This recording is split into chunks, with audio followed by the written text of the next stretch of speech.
அனைவருக்கும் இனிமையான காலை வணக்கம். 2024ஆம் ஆண்டு மே மாதம் 15ஆம் தேதி புதன்கிழமை உங்களை ஸ்டார் தமிழின் நம் நாடு நிகழ்ச்சியில் சந்திப்பதில் மகிழ்ச்சியாக இருக்கின்றது. இன்றும் நம் நாடு நிகழ்ச்சியில் ஏராளமான பத்திரிகை செய்திகளை உங்களுக்காக கொண்டு வந்திருக்கின்றோம். சரி, நேற்றைய தினம் பாராளுமன்றத்தில் பலஸ்தீன இனப்படுகொலை தொடர்பாக அல்லது பலஸ்தீனத்தில் இடம்பெற்று வரும் மோசமான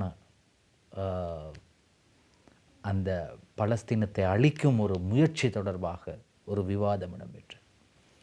அதன் போது பேசப்பட்ட விடயங்கள் இன்றைய பத்திரிகைகளில் முன்பக்கங்களில் இடம் பிடித்திருக்கின்றது. நயவஞ்சகமான இரட்டை வேடத்தை களையுங்கள், பலஸ்தீன விவகாரம் தொடர்பில் சுமந்திரன் எம்பி சபையில் கடும் சாடல். இதான் இன்றைய வீரகேசரி பத்திரிகையின் பிரதான தலைப்புச் செய்தி. பலஸ்தீனத்தில் இடம்பெறும் இனப்படுகொலைதான் இலங்கையில் தமிழர்களுக்கும் நேர்ந்தது.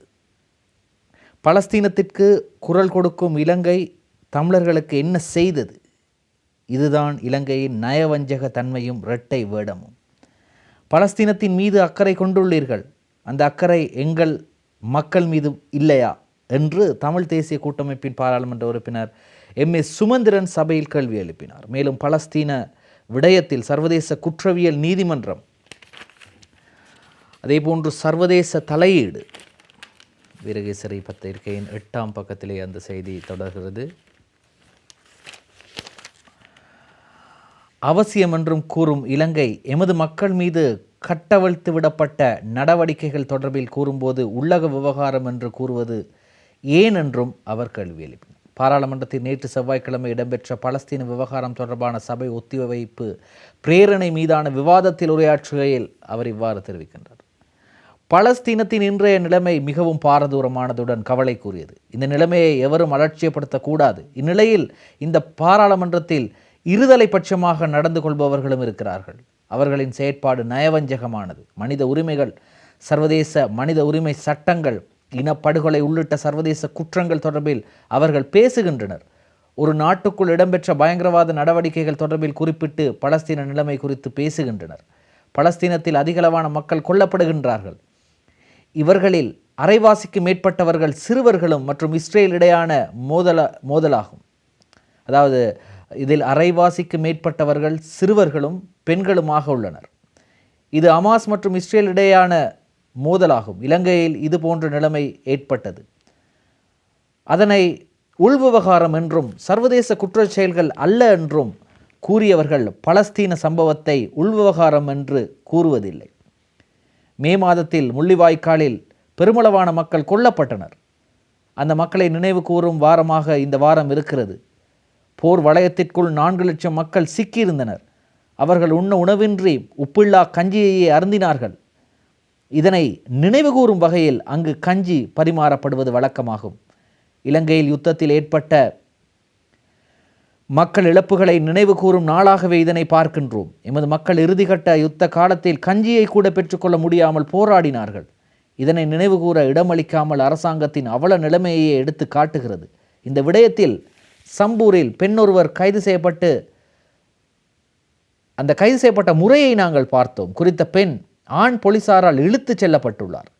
கஞ்சியை அருந்தியதாகவே அவரை இழுத்து செல்கின்றனர். கஞ்சி விவகாரத்தில் போலீசார் நீதிமன்றத்தில் ஊடாக தடை உத்தரவுகளையும் பெற்றுக்கொள்கின்றனர். இந்த நேரத்தில் பலஸ்தீனத்தில் இருக்கும் மக்கள் தொடர்பில் பேசிக் கொண்டிருக்கின்றோம். ஆனால் இங்கே இறந்தவர்கள் தொடர்பில் நிலைப்பாடு என்ன என்று கேட்கின்றோம். இது இரட்டை நிலைப்பாடு இல்லையா? பலஸ்தீனத்தின் மீது அக்கறை கொண்டுள்ளீர்கள், அந்த அக்கறை எங்கள் மக்கள் மீது இல்லையா என்று கேட்கின்றேன். பலஸ்தீன விடயத்தில் சர்வதேச குற்றவியல் நீதிமன்றம் தொடர்பிலும் சர்வதேச தலையீடு அவசியம் என்று கூறும் நீங்கள் ஏன் எமது மக்கள் மீது கட்டவிழ்த்துப்பட்ட நடவடிக்கைகள் தொடர்பில் கூறும்போது உள்ளக விவகாரம் என்று கூறுகிறீர்கள்? இது இரட்டை வேடத்தை காட்டுகிறது. யுத்தம் என்பது சுத்தமானதாக இருக்க முடியாது. ஒரு சுதந்திரமான விசாரணை அவசியமாகும். இஸ்ரேல் தாக்குதலை நாங்கள் கடுமையாக கண்டிக்கின்றோம். ஆனால் அதே மனசாட்சியுடன் இங்கு 15 வருடங்களுக்கு முன்னர் நடந்தவை தொடர்பிலும் கவனம் செலுத்த வேண்டும். இந்நிலையில் உள்ளக பொறிமுறை என்று கூறிக்கொண்டு ஏன் இவ்வாறு நயவஞ்சகமாக செயற்படுகின்றீர்கள் என்று கேட்கின்றார் பாராளுமன்ற உறுப்பினரும் ஜனாதிபதி சட்டத்தரணியுமான எம்.ஏ. சுமந்திரன் அவர்கள் பாராளுமன்றத்திலே கேள்வி எழுப்பினார். ஏன் இந்த நயவஞ்சக இரட்டை வேடம். இது இன்றைய வீரகேசரி பத்திரிகையின் பிரதான தலைப்பு செய்தி.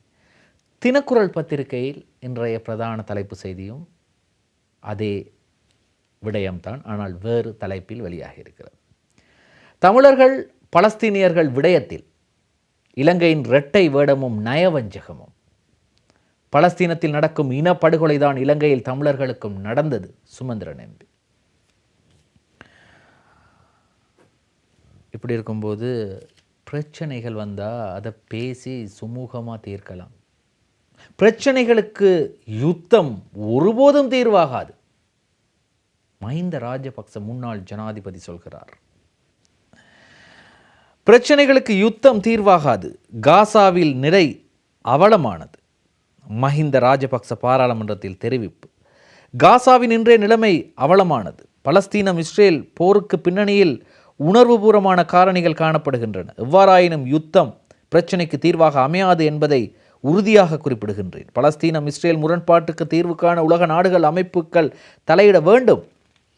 நாடு என்ற ரீதியில் பாப்பம் என்ன சொல்லியிருக்கிறார் முன்னாள் ஜனாதிபதி மஹிந்த ராஜபக்ச. ஒத்துழைப்பு வழங்க வேண்டும் என முன்னாள் ஜனாதிபதி மஹிந்த ராஜபக்ச பாராளுமன்றத்தில் நேற்று வலியுறுத்தினார். நாடு என்ற ரீதியில் பிளவுபடாத கொள்கையில் இருந்தாலும் உலக சமாதானத்தை கருத்தில் கொண்டு இந்த பிரச்சினைக்கு தீர்வு காண்பதற்கு சகல நாடுகளும் அரச தலைவர்களும் அழுத்தம் பிரயோகிக்க வேண்டும். சுமார் 70 வருட காலமாக தொடரும் பலஸ்தீன இஸ்ரேல் பிரச்சினையை பூலோக அரசியல் பற்றிய தெளிவு உள்ளவர்கள் நன்கு அறிவார்கள். பலஸ்தீனத்தை 1988ஆம் ஆண்டு தனி ராச்சியமாக உத்தியோகபூர்வமாக ஏற்றுக்கொண்டோம். அன்றிலிருந்து இன்று வரை பலஸ்தீனத்திற்கு தனித்த சுயாட்சி வேண்டும் என்பதை நாடு என்ற ரீதியில் பகிரங்கமாக வலியுறுத்தி வருகிறோம். அரச தலைவர் என்ற ரீதியில் அக்காலப்பகுதியில் ஐக்கிய நாடுகள் கூட்டத்தில் உரையாற்றுகையில் பலஸ்தீனத்தின் சுதந்திரம் மற்றும் சுயாதீனம் தொடர்பில் குரல் கொடுத்துள்ளேன். உலக நாடுகளில் தலைவர்களிடமும் கோரிக்கை விடுத்து ராஜதந்திர மட்டத்திலும் நடவடிக்கை முன்னெடுத்தேன். 2017ஆம் ஆண்டு பலஸ்தீனத்துக்கும் இஸ்ரேலுக்கும் விஜயம் மேற்கொண்டு அமைதி மற்றும் சமாதானத்துக்காக இரு நாட்டு தலைவர்களுடனும் பேச்சுவார்த்தையில் ஈடுபட்டேன். காசாவின் இன்றைய நிலைமை அவலமானது. பலஸ்தீனம் இஸ்ரேல் போரின் பின்னணியில் உணர்வுபூர்வமான காரணிகள் இருக்கின்றன, காணப்படுகின்றன. எவ்வாறாயினும் யுத்தம் பிரச்சனைக்கு தீர்வாக அமையாது என்பதை உறுதியாக குறிப்பிடுகின்றேன். சரி, முன்னாள் ஜனாதிபதி மஹிந்த ராஜபக்ச சொல்றார், ஒரு தீர்வாக இது அமையாது.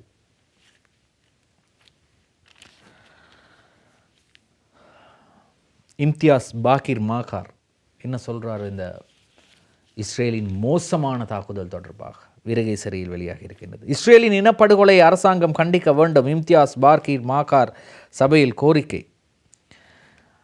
பலஸ்தீனில் இடம்பெற்று வரும்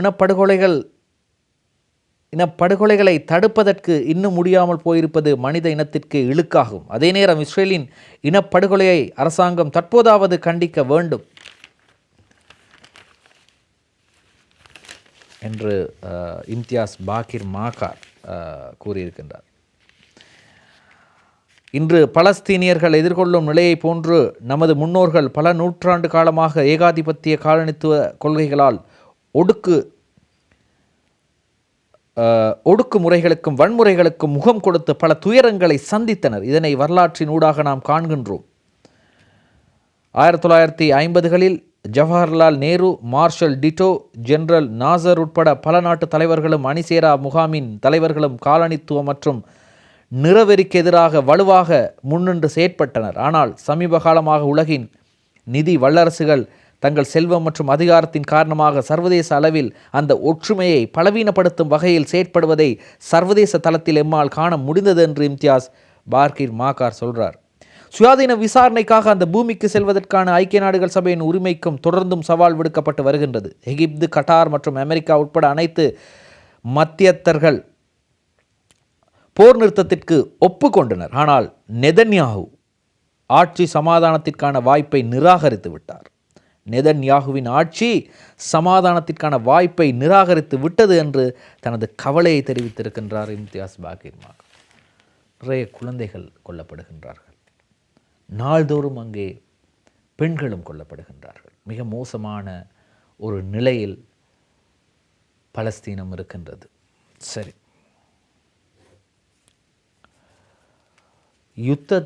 யுத்தம் நடந்தது. அந்த யுத்தம் இலங்கையில் நான் சொல்கிறேன். யுத்தம் வெற்றி பெற்றதாக 15 வருடங்கள் பூர்த்தியாகி இம்மாதம் 18ஆம் தேதி, மே மாதம் 18ஆம் தேதி பல நிகழ்வுகளும் எங்களுக்கு ஞாபகம் வரும். ஆனால் அந்த யுத்தம் மட்டும் முடிந்திருக்காவிட்டால், அல்லது 2009ஆம் ஆண்டு இந்த யுத்தம் நிறைவு பெற்றிருக்காவிட்டால் தமிழீழம் தோற்றம் பெற்றிருக்குமா சொல்றார் விமல் வீரவன்ஸ். தமிழீழம் தோற்றம் பெற்றிருக்கும், யுத்தத்தை முடித்திருக்காவிடின் இதுவே நிலை என்கிறார் விமல். விடுதலை புலிகளுடனான யுத்தத்தை முடிவுக்கு கொண்டு வராமல் இருந்திருந்தால் தென்னாசியாவில் தமிழீழம் தோற்றம் பெற்றிருக்கும், அது இஸ்ரேல் போல் மாற்றமடைந்திருக்கும், காசாவின் இன்றைய நிலை எமக்கு ஏற்பட்டிருக்கும், இஸ்ரேலுக்கு ஆயுதத்தை வழங்கிவிட்டு யுத்தத்தை முடிவுக்கு கொண்டு வருமாறு விமல் வீரவன்ஸ் சொல்கிறார். அப்போ அதை கொஞ்சம் விரிவாக பார்க்கணும், என்ன சொல்கிறார். அமெரிக்கா முதலை கண்ணீர் வடிக்கின்றது என தேசிய சுதந்திர முன்னணியின் தலைவரும் பாராளுமன்ற உறுப்பினருமான விமல் வீரவன்ஸ் தெரிவித்தார். விடுதலை புலிகள் அமைப்பின் தலைவர் வேலுப்பிள்ளை பிரபாகரனை பாதுகாப்பதற்கு அமெரிக்காவின் மரைன் படையின் கப்பல் இலங்கையின் கடல் பரப்புக்கு அப்பாற்பட்ட சர்வதேச கடல் எல்லைக்கு வருகை தந்திருந்தது. பிரபாகரனை உயிருடன் ஒப்படைக்குமாறு அமெரிக்கா அப்போதைய அரசாங்கத்திடம் வலியுறுத்தியது. ஆனால் அதற்கு முன்னாள் ஜனாதிபதி மஹிந்த ராஜபக்ச இடமளிக்கவில்லை. இந்தியா, சீனா உள்ளிட்ட நாடுகளும் பிரபாகரனை உயிருடன் கோரின. பிரிவினைவாத யுத்தத்தை முடிவுக்கு கொண்டு வரும் நோக்கம் மேற்குலக நாடுகளிடம் இருக்கவில்லை. தமிழீழத்துக்காகவே உலக நாடுகளும் குரல் கொடுத்தன. இலங்கையின் தமிழீழத்தை உருவாக்க பெரிய பிரித்தானியா முன்னெடுத்த முயற்சிகள் தோல்வியடைந்தன. ஆனால் பலஸ்தீனத்தில் அவர்களின் நோக்கம் வெற்றி பெற்றது. 2ஆம் உலக யுத்தத்தின் போது உலகில் நாடற்றவர்களாக இருந்த யூதர்களுக்கும் பலஸ்தீன நிலத்தை ஆக்கிரமித்து நாடு உருவாக்கி கொடுக்கப்பட்டது. காலப்போக்கில் யூதர்களான இஸ்ரேலியர்கள் முழு பலஸ்தீனத்தையும் ஆக்கிரமித்து பலஸ்தீனர்களின் அடையாளத்தை அழிக்க முயற்சிக்கின்றார்கள். தமது உரிமைக்காக பலஸ்தீனியர்கள் போராடுகிறார்கள். ஆகவே பலஸ்தீனர்களின் நிலைமையை எம்மால் உணர்வுபூர்வமாக விளங்கிக் கொள்ள முடிகின்றது என்று பாராளுமன்ற உறுப்பினர் விமல் வீரவன்ச தெரிவிக்கிறார். தமிழீழம் தோற்றம் பெற்றிருக்கும், யுத்தத்தை முடித்திருக்காவிடன் இதுவே நிலை என்கிறார் விமல் வீரவன்ச என்ற செய்தி வெளியாகி இருக்கின்றது. அதே நேரத்தில் இன்றைய தினக்குரல் பத்திரிகையில் இப்படி ஒரு செய்தி ஒன்று வெளியாகின்றது. விடுதலை புலிகள் தோற்கடிக்கப்பட்டிருக்காவிடின் தெற்காசியாவை இஸ்ரேலாக தமிழீழம் இருந்திருக்கும், தெற்காசியாவின் இஸ்ரேலாக தமிழீழம் இருந்திருக்கும் என்று விமல் வீரவன்ச சொல்கிறார். சார், அவர் அப்படி சொல்லி கொண்டிருக்கும்போது அடுத்த செய்தியை நாங்கள் பார்க்க போகின்றோம். நான் முதல்ல இந்த எம்.ஏ. சுமந்திரன் அவர்கள் பாராளுமன்றத்திலே கூறியது போன்று இந்த யுத்த காலத்தில் இறுதி நேரத்தில் இந்த கஞ்சி காய்த்து வழங்கப்பட்டது. அது கூட உப்பு இல்லாமல் தான் வழங்கப்பட்டது. அந்த உப்பு பெற்றுக்கொள்வதற்கு கூட கஷ்டமான ஒரு சூழ்நிலையாக இருந்தது. ஆனால் கஞ்சி காய்ச்சி வழங்கப்பட்டது. கஞ்சி கூட இல்லாமல் பலர் பட்டினியால் உயிரிழந்தார்கள். எனவே அதை நினைவு கூறும் முகமாகத்தான் இந்த முள்ளிவாய்க்கால் வாரத்திலே கஞ்சி வழங்கப்பட்டு வருகின்றது. கஞ்சி வழங்கும் செயற்பாட்டை தடை செய்ய முயன்ற போலீசார் என்ற செய்தி வெளியாகின்றது என்ற வீரகேசரி பத்திரிகையில். முள்ளிவாய்க்கால் நினைவேந்தல் வாரத்தின் 3ஆம் நாளான நேற்று மட்டக்களப்பில் முள்ளிவாய்க்கால் கஞ்சி பரிமாறும் நடவடிக்கைகள் போலீசாரின் பல்வேறு தடைகளை மீறி இடம்பெற்றன. மட்டக்களப்பு மாவட்ட வலிந்து காணாமல் ஆக்கப்பட்ட உறவுகளின்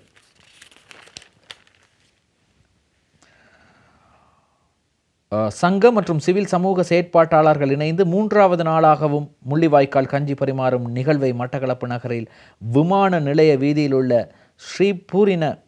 ஸ்ரீ பரிபூர்ண விநாயகர் ஆலயத்திற்கு முன்பாக நடத்தினர். மட்டக்களப்பு மாவட்ட வலிந்து காணாமல் ஆக்கப்பட்ட உறவுகளின் சங்க தலைவி திருமதி அமலநாயகி தலைமையில் நடைபெற்ற இந்த நிகழ்வில் தமிழ் தேசிய கூட்டமைப்பின் பாராளுமன்ற உறுப்பினர் ஸ்ரீநேசன் கலந்து கொண்டார். அங்கே போலீசார் வந்திருக்கிறாங்க. பொது சுகாதார பரிசோதகர்களின் ஆலோசனைகள் இன்றி கஞ்சி வழங்கும் செயற்பாடுகளை முன்னெடுக்க முடியாது என மீண்டும் போலீசார் தெரிவித்ததுடன் அங்கு பொது சுகாதார பரிசோதகர் ஒருவரையும் அழைத்து வந்து நிகழ்வை தடுப்பதற்கான முயற்சிகள் முன்னெடுக்கப்பட்டன. கஞ்சியை பரிமாறும் நடவடிக்கைகள் முன்னெடுக்கப்பட்ட போது விமான நிலைய வீதியின் இருமரங்கிலும் போக்குவரத்து போலீசார் நிறுத்தப்பட்டு வீதியில் செல்வோருக்கு கஞ்சியை பரிமாறும் செயற்பாடுகளை தடுப்பதற்கான நடவடிக்கைகளை முன்னெடுத்தனர். கஞ்சியை பருக வாகனங்களை நிறுத்தியவர்களை தடுக்க போலீசார் முற்பட்ட நிலையிலும் பெருமளவான மக்கள் கஞ்சியை வாங்கி பருகினர். இதன் போது தமிழ் தேசிய மக்கள் முன்னணியின் தேசிய அமைப்பாளர் தர்மலிங்கம் சுரேஷும் இருந்தார். முள்ளிவாய்க்கால் கஞ்சி பருகினார்.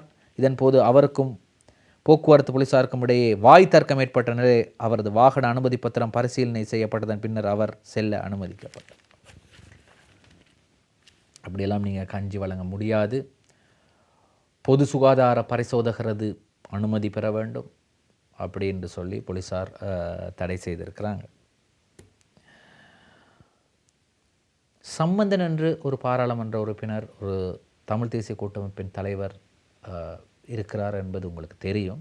ஆனால் அவரது செய்திகள், அவரது அறிக்கைகள் வருவது குறைவு. காரணம், அவர் மிக வயது முதிர்ந்த நிலையில் இருக்கின்றார், ஒரு மூத்த தலைவர். அவரது செய்திகள் வருவது குறைவு என்பதால் அவரது பெயர் அடிப்படுவது அல்லது பேசப்படுவது குறைவாக இருக்கிறது. எதெப்படியோ அவரது வாய் திறந்திருக்கிறது. நினைவேந்தும் உரிமையை நிராகரிக்கவே முடியாது, சம்பந்தன் எடுத்துரைப்பு. மூதூர் கைதுக்கு கடும் கண்டனம். தமிழ் மக்கள் தங்களது உயிர் நீத்த உறவுகளை நினைவேந்துவதற்கான முழுமையான உரிமை உடையவர்கள். அது அவர்களின் அடிப்படை உரிமையாகும். அதனை நிராகரிக்கவே முடியாது என்று இலங்கை தமிழரசு கட்சியின் சிரேஷ்ட தலைவரும் திருகோணமலை மாவட்ட பாராளுமன்ற உறுப்பினருமான இரா சம்பந்தன் தெரிவித்தார். மூதூர் சேனையூரில் முள்ளிவாய்க்கால் கஞ்சியை விநியோகித்தவர்கள் இரவு நேரத்தில் போலீசாரால் கைது செய்யப்பட்டு 27ஆம் தேதி வரை அவர்கள் விளக்கமறியலில் வைக்கப்பட்டிருக்கின்றார்கள். இந்த சம்பவம் தொடர்பாகத்தான் தமிழரசு கட்சியின் சிரேஷ்ட தலைவர்களில் ஒருவரான இரா சம்பந்தன் அவர்கள் தெரிவிக்கிறார். விளக்கமறியலில் வைக்கப்பட்டுள்ளனர். அதேபோன்று கல்முனையிலும் கஞ்சி விநியோகிக்கும் செயற்பாடுகளுக்கு தடைகள் ஏற்பட்டுள்ளன. இந்நிலையில் கருத்து வெளியிடும் போதுதான் சம்பந்தன் அவர்கள் இவ்வாறு தெரிவித்திருக்கிறார். தமிழ் மக்களை பொறுத்தவரையில் வைகாசி மாதம் உணர்வுபூர்வமானது. அவர்கள் தமது உறவுகளை நினைவு கூறுவதற்கான புனிதமான மாதமாகும். அவர்கள் போரில் உயிரிழந்த தமது உறவுகளை நினைவு கூறுவதற்கான முழுமையான உரித்துடையவர்கள். அவர்களின் அந்த அடிப்படை உரித்தை யாரும் நிராகரிக்க முடியாது. அவ்வாறு நிராகரிப்பதற்கு இடமளிக்க முடியாது. அவ்வாறு இடையூறுகளை ஏற்படுத்துவதும் நிராகரிப்பதும் அடிப்படை சட்டங்களை மீறுவதாகும். அதே நேரம் திருகோணமலை மூதூரில் தமது உறவுகளை நினைவு கூர்ந்தவர்கள் கைது செய்யப்பட்டுள்ளார்கள். கல்முனையில் நினைவுகூறல் தடுக்கப்பட்டுள்ளது. இந்த அடிப்படை மனித உரிமை மீறலாகும். இவ்விதமான செயற்பாடுகளை வன்மையாக கண்டிக்கின்றோம் என்று சம்பந்தன் அவர்கள் தெரிவிக்கிறார். வன்மையாக கண்டிக்கிறோம் என்று அவர் தெரிவிக்கிறார். இப்படி இருக்கும்போது இந்த இந்தியா அவங்க ஒரு 5 வருடத்திற்கு அல்லது அவங்களுக்கு எப்பப்பெல்லாம் ஒரு யோசனை வருதோ அந்த நேரத்துக்கு தமிழீழ விடுதலை புலிகளை தடை செய்வாங்க. அதே போன்று இன்னும் 5 வருடங்களுக்கு தடை செய்திருக்கிறார். புலிகளுக்கு மேலும் 5 ஆண்டுகள் தடை இந்திய மத்திய அரசு அறிவிப்பு. அதாவது 5 ஆண்டுகள் தடை விதித்திருக்கிறாங்க. விடுதலை புலிகள் இயக்கத்தை இந்திய மத்திய அரசு மேலும் 5 ஆண்டுகளுக்கு தடை செய்துள்ளதாக அறிவித்துள்ளது. சட்டவிரோத நடவடிக்கைகள் தடுப்பு சட்டத்தின் கீழ் இந்த தடை நீடிக்கப்பட்டுள்ளதாக மத்திய அரசு அறிவித்திருக்கிறது. முன்னாள் இந்திய பிரதமர் ராஜீவ் காந்தி 1991ஆம் ஆண்டு படுகொலை செய்யப்பட்டதை தொடர்ந்து விடுதலை புலிகள் இயக்கத்தை இந்திய மத்திய அரசு தடை செய்தது. இத்தடை ஒவ்வொரு 5 ஆண்டுகளுக்கும் நீடிக்கப்பட்டு வருகிறது. இந்திய தேசிய பாதுகாப்பு கருதி விடுதலை புலிகள் இயக்கம் 1992ஆம் ஆண்டு மே மாதம் 14ஆம் தேதி இந்தியாவின் முதலில் தடை செய்யப்பட்டமை குறிப்பிடத்தக்கது. இந்திய அரசாங்கம் விடுதலை புலிகளை அடுத்த 5 ஆண்டுகளுக்கு தடை செய்திருக்கிறாங்க. இப்படி இருக்கும்போது இராணுவ தொடர்பான அல்லது இராணுவத்திற்கு எதிரான சாட்சியங்கள் மிக தீவிரமாக திரட்டப்பட்டு வருகிறது.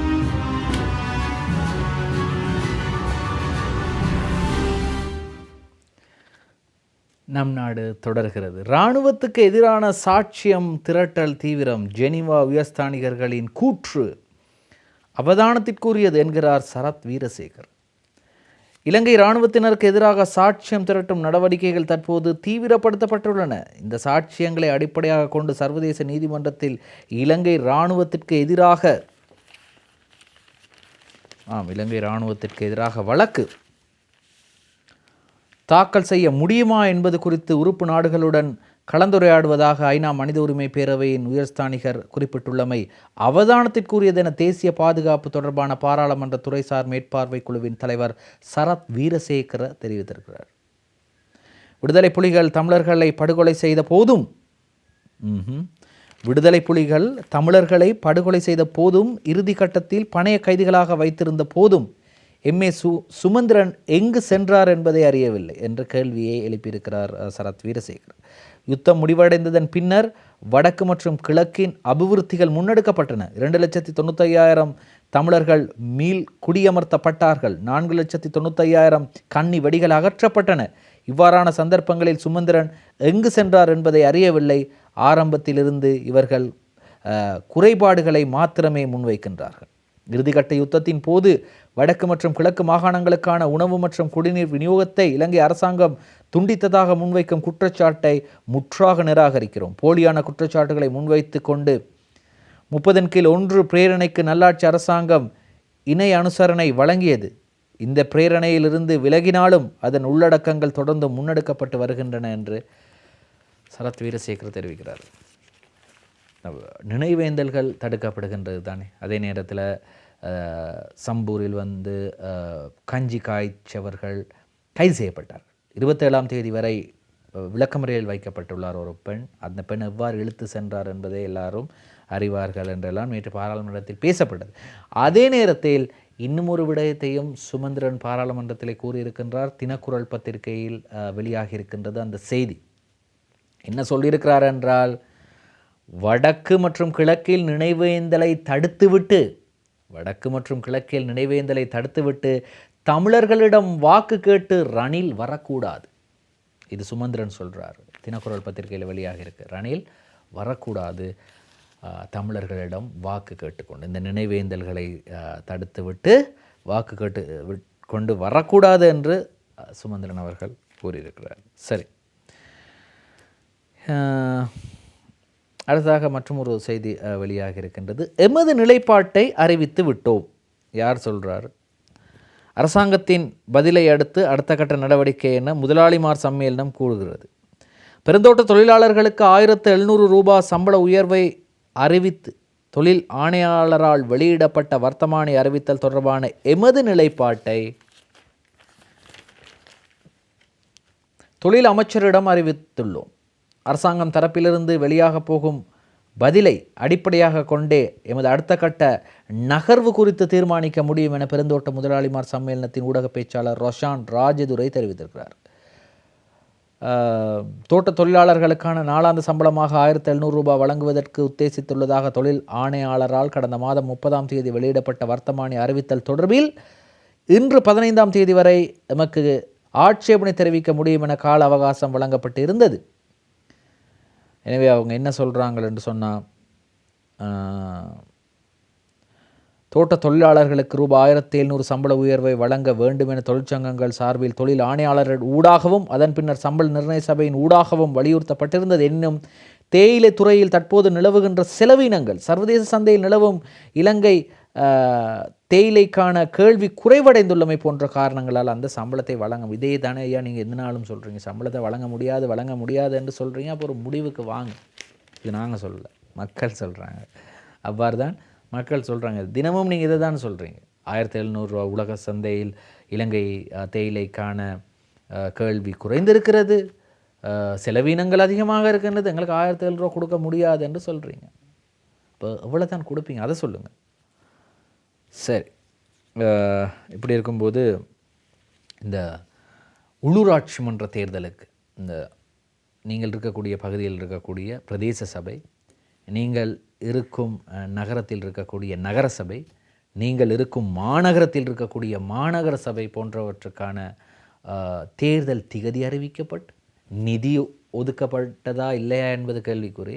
திகதி அறிவிக்கப்பட்டு வேட்பு மனுக்கள் தாக்கல் செய்யப்பட்டு சிலர் பதவிகளிலிருந்து விலகி சிலர் பாராளுமன்றத்தை விட்டு சென்று இப்படியெல்லாம் நடந்தது. ஆனால் இப்பொழுது வேட்பு மனுக்களை ரத்து செய்யலாமா என்ற கேள்விக்குறியோடு செய்தி வெளியாக இருக்கின்றது. பார்க்கலாம். வீரகேசரி பத்திரிகையில் உள்ளூராட்சி மன்ற தேர்தலுக்கான தாக்கல் செய்யப்பட்ட வேட்பு மனுக்களை ரத்து செய்வது குறித்து பழைய முறையின் கீழ் அடுத்த வருடத்திற்குள் மாகாண சபை தேர்தலை நடத்துவது தொடர்பிலும் முக்கிய தரப்பினருடன்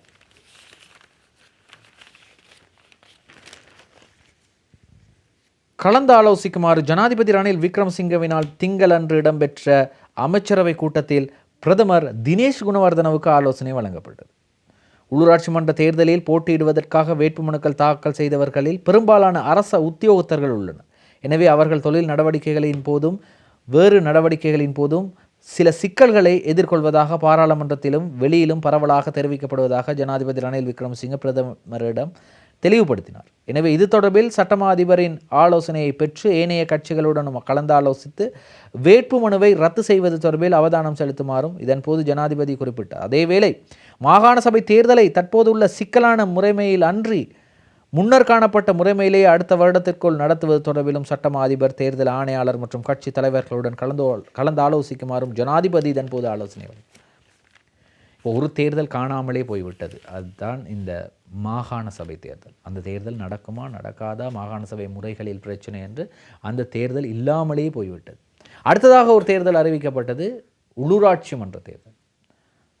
அந்த தேர்தலும் தற்போது காணாமல் போய்விட்டது. அந்த தேர்தலுக்கான வேட்பு மனுக்களை ரத்து செய்யுமாறும் உத்தரவிடப்பட்டிருக்கின்றது அல்லது ஆலோசனை கூறப்பட்டிருக்கின்றது ஜனாதிபதியால். சரி, இப்படி இருக்கும்போது இந்த வடிவேல் சுரேஷ் ஒரு வார்த்தை சொல்லுவார் அடிக்கடி பாராளுமன்றத்தில், உனக்கு வந்தால் ரத்தம், எனக்கு வந்தால் சட்னியா, எனக்கு தக்காளி சட்னி. இந்த நகைச்சுவை உண்மையில் வடிவேல் சுரேஷின் நகைச்சுவை அல்ல, இது நகைச்சுவை நடிகர் வடிவேலுவின் நகைச்சுவை. உனக்கு வந்தால் ரத்தம், எனக்கு தக்காளி சட்னியா, வடிவேலுவின் நகைச்சுவையை சபையில் மேற்கோள் காட்டிய வியாளேந்திரன். இறுதிக்கட்ட யுத்தத்தில் முள்ளிவாய்க்காலில் தமிழ் மக்கள் கொல்லப்பட்ட போது பாட்சோறு கொடுத்து கொண்டாடியவர்கள் இப்போது பலஸ்தீனம் தொடர்பில் பேசுவது வடிவேலு கூறுவதை போன்று உனக்கு வந்தால் ரத்தம், எனக்கு வந்தால் தக்காளி சட்னியா என்பது போன்றுள்ளது என இராஜாங்க அமைச்சர் வியாளேந்திரன் தெரிவித்தார். பெருமதியான உயிர்கள் கொல்லப்படுவதை நாங்கள் வன்மையாக கண்டிக்கின்றோம். பலஸ்தீன மக்களுக்கு இப்போது பல அரசியல்வாதிகள் முதலை கண்ணீர் வடிக்கின்றனர். இதனை பார்க்கும்போது ஆச்சரியமாக இருக்கின்றது. தமிழில் நகைச்சுவை நடிகர் ஒருவரின் நகைச்சுவை ஒன்று உள்ளது, உங்களுக்கு வந்தால் ரத்தம், எங்களுக்கு வந்தால் தக்காளி சட்னி என்பதனை போன்று இருக்கின்றது என்று வியாளேந்திரன் கூறியிருக்கிறார். சரி, இப்படி இருக்கும்போது இந்த வீடுகள் வாடகை கொடுக்க போகிறீங்களா, எவ்வளோத்துக்கு கொடுக்க போகிறீங்க, யாருக்கு கொடுக்க போகிறீங்க, உங்களோட வீடை நீங்கள் வாடகை கொடுக்க போகின்றீர்கள் என்றால் அடுத்த செய்தி உங்களுக்கானது. வாடகை வீடுகள் அறைகளில் தங்கியிருந்து குற்றச் செயல்கள் 1,78,613 பேர் மீது போலீசார் சந்தேகம். அடேங்க அப்பா. நாடளாவிய ரீதியில் வாடகை வீடுகளில் தற்காலிகமாக தங்கியுள்ள 1,78,613 பேர் குற்றச் செயல்களுடன் தொடர்புடையவர்களா என்பதை ஆராய போலீசார் நடவடிக்கை எடுத்துள்ளனர். போலீஸ் அதிபர் தேசபந்து தென்னக்கோனின் பணிப்புரைக்கமைய இந்த நடவடிக்கை எடுக்கப்பட்டுள்ளதாக தெரிவிக்கப்பட்டுள்ளது. பரிதாபமாக வருவாங்க, பரிதாபமாக. நாங்கள் ரொம்ப கஷ்டத்தில் இருக்காமல் எங்களுக்கு எப்படியாவது இந்த வீடை தந்தீங்கன்னு சொன்னால் நாங்கள் ஒருவரிடம் உங்களுக்கு அட்வான்ஸ் தாரோம், எவ்வளோ நீங்கள் கூலி சொல்கிறீங்க, கொஞ்சம் கூலியை குறைக்கலுமா அப்படி என்று வந்து ஒரு கிழமைக்கு பிறகு அவங்களுடைய வேலையை காட்ட ஆரம்பிப்பாங்க. வீட்டுள்ளுக்கே இருந்து கொண்டு அந்த வீட்டுக்கு இருந்து கொண்டு சட்டவிரோத செயற்பாடுகளில் ஈடுபடுவார்கள். அது உங்களுக்கு தெரியாது.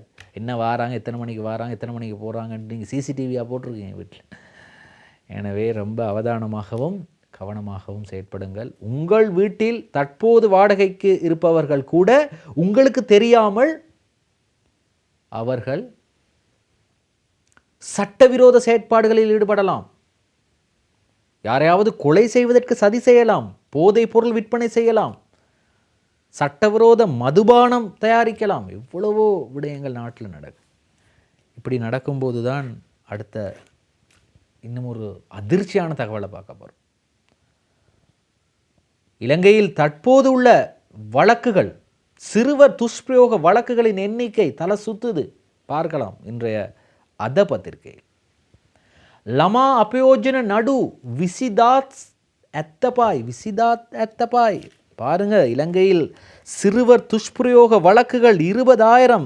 இது என்ன விண்வெளியில் வந்தால் இந்த துஷ்பிரயோகத்தை நடத்தியிருக்கிறாங்க? இல்லை, இலங்கையில் உள்ள இந்த 220 லட்சம் மக்களில் யாரோ ஒருவரால் நடத்தப்பட்ட இந்த சிறுவர் துஷ்பிரயோகம் தற்போது அந்த வழக்குகளின் எண்ணிக்கை பாருங்கள் எவ்வளவு தாண்டி இருக்கு. மா அதிகரணவல நடு අද්දා 490ක් මජිස්ත්‍රාත් අධිකරණවල නඩු 12,580ක්. பாருங்கள், 2021 ஆண்டு முதல் 2024 ஆண்டு வரை, அதாவது 2024 ஏப்ரல் 31 வரை சிறுவர் துஷ்பிரயோக முறைப்பாடுகள் 33,871 முறைப்பாடுகள் ஜாதிக லமா ஆரக்ஷ அதிகாரியட்ட லபிலா தேசிய சிறுவர் பாதுகாப்பு அதிகார சபைக்கு கிடைத்திருக்கின்றது இந்த 33,871 முறைப்பாடுகள். இந்த துஷ்பிரயோகம் செய்பவர்கள் உங்கள் பக்கத்திலும் இருக்கலாம். உங்கள் குழந்தையை அவர்களிடம் இருந்து பாதுகாத்து கொள்ள வேண்டியது உங்களது பொறுப்பு. அடிக்கடி சொல்கிற விஷயங்கள் அதுதான். பெற்றோர்கள் மிக கவனமாக இருக்க வேண்டும். மிக முக்கியமான விடயம் கையடக்க தொலைபேசி பாவனை. கடந்த வாரம் ஒரு புகையிரதத்தில் பயணிக்க வேண்டிய ஒரு வாய்ப்பு கிடைத்தது. 1 வயது குழந்தை தனது தாயின் மடியில் இருக்கின்றது. தந்தை செல்ஃபோனை வைத்து அந்த பிள்ளைக்கு கார்ட்டூனை காட்டி கொண்டு வருகிறாரு. அப்போ தாய்க்கு ஒரு கால் ஒன்று வருது, தொலைபேசி அழைப்பு ஒன்று வருது. அவங்க அந்த ஃபோனை எடுத்து ஹலோ யார் பேசுகிறீங்கன்னு சகோதர மொழியில் பேசுகிறாங்க. இந்த பிள்ளை வாங்கி ஆவூ அப்படிங்க, 1 வயது பிள்ளை. அதுக்கு பிறகு மீண்டும் அந்த கார்ட்டூனை போட சொல்லுது. அதான் ஆரம்பம். நடக்காதீங்க. கார்ட்டூன் பார்த்தா பிள்ளை அமைதியாக இருக்கும். கார்ட்டூன் பார்த்தா பிள்ளைய கார்ட்டூனை போட்டுவிட்டு எங்களுடைய வேலைகளை பார்க்கலாம். இதெல்லாம் வேணாம், குறைத்து கொள்ளுங்கள். ஒரு நண்பனா, ஒரு சகோதரனா உங்களிடம் கேட்கிறேன். அடுத்ததாக மற்றும் ஒரு செய்தி, இதுவும் அதிர்ச்சியான செய்தி. முதல்ல பார்த்தோம் 20,000த்துக்கும் அதிகமான சிறுவர் துஷ்பிரயோக வழக்குகள் இருக்குது. அடுத்த அதிர்ச்சியான செய்தியை பாருங்கள், அருண பத்திரிகையில் வந்துரு. பாலுஸ் தருவா ගෙවල් බිඳ ලක්ෂදායක බඩු සොරාගෙන දෙමව්පියන්ගේ සෙනෙහස අයිමි වූ දරුවෙක්. பெற்றோரின் அரவணைப்பின்றி வளர்ந்த 15 வயது ஒரு சிறுவர் என்ன செய்திருக்கின்றார்? வீடை உடைத்து 10 லட்சம் பெறுமதியான தங்க நகைகள், செல்போன், பணம் போன்றவற்றை கம்பள பிரதேசத்திலே திருடி இருக்கிறார். 15 வயது. 15 இப்படி என்றா பாருங்க. இன்னும் 10 வருடத்தில் அவருடைய நிலைமை என்னவாக போகுது? எங்களுடைய பிள்ளைகள், எங்களுடைய மாணவர்கள், எங்களுடைய சிறுவர்கள் எதை நோக்கி போகிறாங்க? எனவே உங்களுடைய வீட்டில் இருக்கக்கூடிய பிள்ளைகளை கவனமாக பார்த்து கொள்ள வேண்டியது உங்களது பொறுப்பு. சரி, இன்றும் ஸ்டார் தமிழின் நம் நாடு நிகழ்ச்சியில் ஏராளமான பத்திரிகை செய்திகளை உங்களுக்கு கொண்டு வந்தோம். இன்றும் தயாரிப்பில் கவின்ஷான் உதவி இருந்தார். மற்றும் ஒரு ஸ்டார் தமிழின் நம் நாடு நிகழ்ச்சியில் உங்களை சந்திக்கும் வரை விடைபெறுகின்றேன். நன்றி.